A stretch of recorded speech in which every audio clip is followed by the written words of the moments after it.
Welcome to our ஆன்மீக களஞ்சியம் channel. இன்னைக்கு நம்ம மகாபிரிவா மகிமையில எண்ணியதை எண்ணியவாறு எமக்கருளும் தெய்வம் என்று பரணிதரன் அவர்கள் பெரியவாளை துதிப்பாடியதை தெரிந்து கொள்ளலாம். பரணிதரனுக்கு ஆர்.கே. நாராயணன் எழுதிய த கைடு என்ற நாவலை மொழிபெயர்த்ததற்காக சாகித்ய அகாதமி 1000 ரூபாய் பரிசளித்தது. அவர் பெரியவாளிடம் அபார பக்தி கொண்டவர். அப்போது சுவாமிகள் சென்னைக்கு வெளிப்புறத்தில் தங்கியிருந்தார். பெரியவாளுடைய ஜென்ம நட்சத்திரத்து அன்று அவரை தரிசனம் செய்து ஒரு மலர் மாலையும் 100 ரூபாய் பணமும் சமர்ப்பிக்க வேண்டுமென்று முடிவு செய்தார். முதல் நாளே மடத்துக்கு சென்று விஸ்வரூப தரிசனமும் செய்து கொள்ளலாம் என்று கிளம்பினார். இரவு பூஜையை முடித்துக்கொண்டு 10 மணி சுமாருக்கு பெரியவா தன் அறைக்குள் சென்று விட்டிருந்தார். நேரே வெளியே ஒரு பவளமல்லி மரத்தின் அடியில் பரணிதரன் அமர்ந்தார். இரவெல்லாம் விழித்திருந்து விடியற்காலை தரிசனம் செய்ய துடித்தார். தான் முதலாக அவருக்கு மாலை தர வேண்டும் என்று ஒரு ஆசை.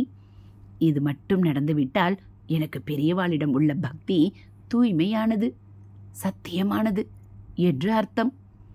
பெரியவா அருள் எனக்கு பூரணமாக இருக்கு என்று நினைப்பேன் என்று தனக்குள்ளேயே அவர் ஒரு பரிசோதனைக்கு உட்பட தயார் செய்து கொண்டார். அப்படி நடக்கவில்லை என்றால் அது எவ்வளவு பாதிக்கும் என்பதை எண்ணி பார்க்கவில்லை அவர். இரவு முழுவதும் ஹரஹர சங்கர ஜெய ஜெய சங்கர என்று ஜபித்துக் கொண்டிருந்தார். ஒரு சின்ன சப்தம் கேட்டாலும் சுவாமிகள் விழித்து கொண்டு விட்டாரோ என்று ஓடி ஓடி போய் பார்த்து கொண்டிருந்தார். பொழுதும் புலர்ந்தது. வயதான ஒரு அம்மா பெரியவா அறையின் கதவுக்கு முன் போய் நின்று கொண்டாள். அவர்தான் வழக்கமா விஸ்வரூப தரிசனம் பார்த்ததும் கற்பூர ஆரத்தி எடுப்பவர். மெல்ல மெல்ல சில பெண்மணிகள் வந்து சேர்ந்து கதவை மறைத்தபடி நின்று கொண்டு பாட ஆரம்பித்தனர்.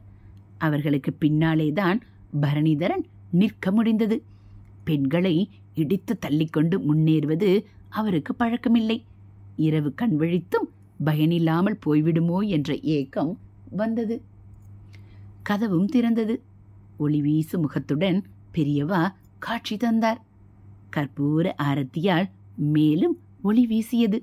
தான் நினைத்தபடி முதல் மாலையை தான் போட முடியாமல் போய்விட்டாள் என்ற எண்ணம் பரணிதரனை நிலைக்குழைய வைத்தது. அடுத்த நிமிடம் சுவாமிகள் கை நீண்டு கொண்டே வந்து ஒரு யானையின் துதிக்கை போல் ஆகி எல்லா பெண்களையும் தாண்டி அவர் தட்டில் இருந்த மாலையை முதலில் எடுத்துக்கொண்டது. எல்லாரும் ஆச்சரியத்துடன் யார் அந்த அதிர்ஷ்டசாலி என்று திரும்பி பார்த்தார்கள். அப்போது கிடைத்த சிறிய வழியில் பரணிதரன் விடுவிடுவென்று பெரியவா அருகிலேயே போய் அவர் பாதங்களில் கொண்டு வந்திருந்த 101 ரூபாய் நாணயங்களை அர்ப்பணித்துவிட்டு மெய்சிலிர்த்து நின்றார். பெரியவா அவர் தந்த மாலையை தலைமேல் சாத்திக்கொண்டு அனுக்கிரகம் செய்யவே காதலாகி கசிந்து கண்ணீர் மல்கினார்.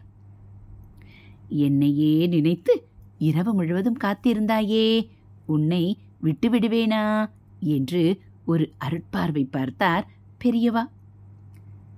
எண்ணியதை எண்ணியவாறு எமக்கருளும் தெய்வம் என்று பரணிதரன் உள்ளம் துதிப்பாடியது. ஹரஹர சங்கர ஜெய ஜெய சங்கர, ஹரஹர சங்கர ஜெய ஜெய சங்கர. மகாபிரிவா சரணம். இது போல மகாபிரிவா மகிமைகளை நீங்கள் தினந்தோறும் கேட்கணும் அப்படின்னா மறக்காமல் நம்ம சேனலை சப்ஸ்கிரைப் பண்ணுங்க. கூடவே பெல்லைக்கானை கிளிக் பண்ணி ஆளுங்கிற பட்டனையும் அழுத்திடுங்க. நம்ம சேனலில் வரக்கூடிய தெய்வத்தின் குரல் பகுதிகள், மகாபிரிவா மகிமை, மகாபிரிவா அருள்வாக்கு, ஆன்மீக கதைகள், ஆன்மீக தகவல்கள், ஸ்லோகங்கள், ஆலய உலா எல்லாம் உங்களுக்கு பிடிச்சிருந்தா ஒரு லைக்கும் கமெண்ட்டும் கொடுத்து உங்களுக்கு தெரிஞ்சவங்களுக்கும் ஷேர் பண்ணுங்க. ஹரஹர சங்கர ஜெய ஜெய சங்கர, ஹரஹர சங்கர ஜெய ஜெய சங்கர. மகாபிரிவா சரணம்.